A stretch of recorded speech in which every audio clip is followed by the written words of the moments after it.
have them cheerfully bound in a cheerful covenant. There are many things we've done that you've given cheerfully to. The women do so much work with these pumpkin loaves and Easter candy and all that, and then they cheerfully just say, well, church, I can see the windows are falling apart downstairs. We better give to the church new windows. And you've done things like that. You've done so many things. Give cheerfully. And I can't really name all of them. The first year that I was here, you gave cheerfully when we needed a handicap ramp and a chairlift. At the same time, I hope I'm not offending anybody's feelings. I hope there's nobody left here who really liked the floor in Fellowship Hall when I got here. That was the ugliest floor I think I've ever seen anywhere. There are one or two other churches where I'd seen this same floor. And I thought, man, I can't believe the salesman who got around and persuaded churches that they should have a floor which was alternate black squares, green squares, dark green, black, dark green, black, dark green. It just was awful. And I'm so thankful that you gave cheerfully to get that taken out and get something light and beautiful and new chairs with nice cheerful red covers. The walls were painted nice color. You've given cheerfully through the years. It's beautiful how that's done. And I remember when we've seen needs come up. There are one or two of the elders, one in particular I think of, who every time something like this comes up about how are we going to get the money for this or that or the other thing, he says, well, you know, my experience with this church is that if you tell them that we really need something and they see that we really need something, they will cheerfully manage to get it done. And that's a wonderful thing. Not under compulsion. We've had some members come in here who say they've been persuaded that something is wrong in their other church, that it's just not feeding their needs and they're not preaching the love of God or something. And they come in here and they want to come to our church. A friend has really brought them in, and then they say to me, what are the dues? I say, we don't have any dues. There's no giving under compulsion. And the Bible says you should not give under compulsion. No church should ever, ever have the nerve to do what God forbids. He says, I don't want any gifts that are given under compulsion. No. He's not poor. He doesn't need that. He'll find ways to supply our needs from cheerful giving, not under compulsion, and not for show. That's another interesting thing the Bible says about giving. Not for show. There are different ways of doing this. There are other cultures in other religions and in some Christian denominations where they gather everybody and say, okay, we're going to take our annual giving now. Who will bid so much? How much are you going to give? And he calls them out by name. Look at that now and say to Joe, see how much he gave? How much are you going to give? Oh, well, you're not going to let him top you, are you? And they go around and kind of do, they really do, seriously. Get everybody together, and so people will raise the bid so that they won't look like a cheapskate compared with so-and-so. Not for show. Jesus says it's very important.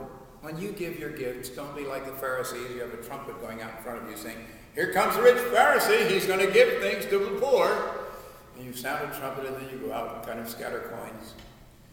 Not for show. Not under compulsion. Not for show. Cheerful and of your own free will. That's from Leviticus. Thank offerings. It must be your own will.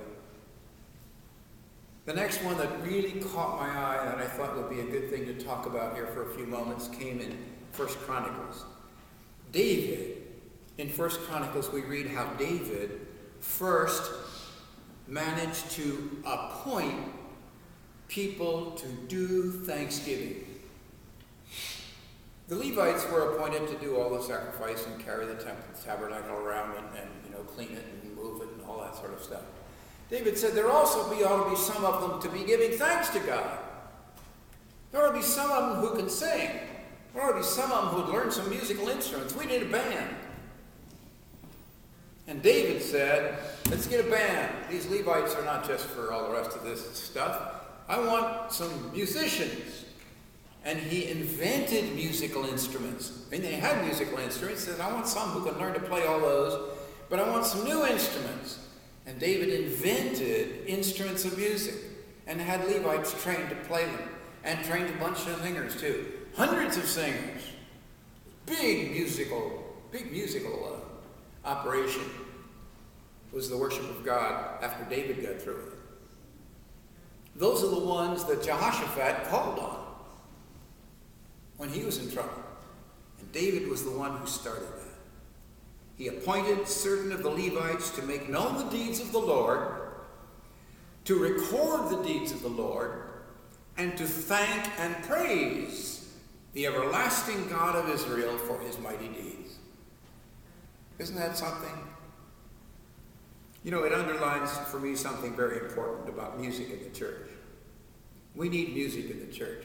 There are some churches who've thought that music is worldly. Get rid of all the music. And some have done that. And it's not good. It's going against the Bible directly, and you can't do that safely. God commands music. He forbids drawing pictures of him. He forbids making statues of him.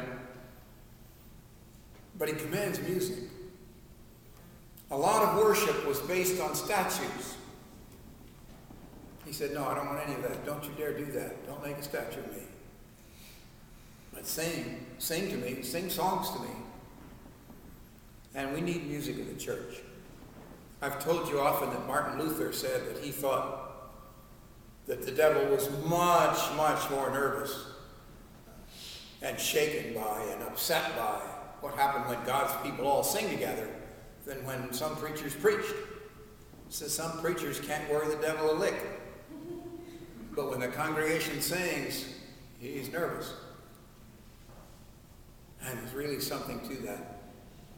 Dwight L. Moody had a great relationship with a songwriter who wrote the hymn that was used as the closing hymn for Moody's evangelistic meetings. You know, it's been popular for people who are evangelists and who have evangelistic meetings to have a certain hymn at the close while they're issuing the invitation. And there are several hymns which have been used wonderfully and which have drawn people to the Lord.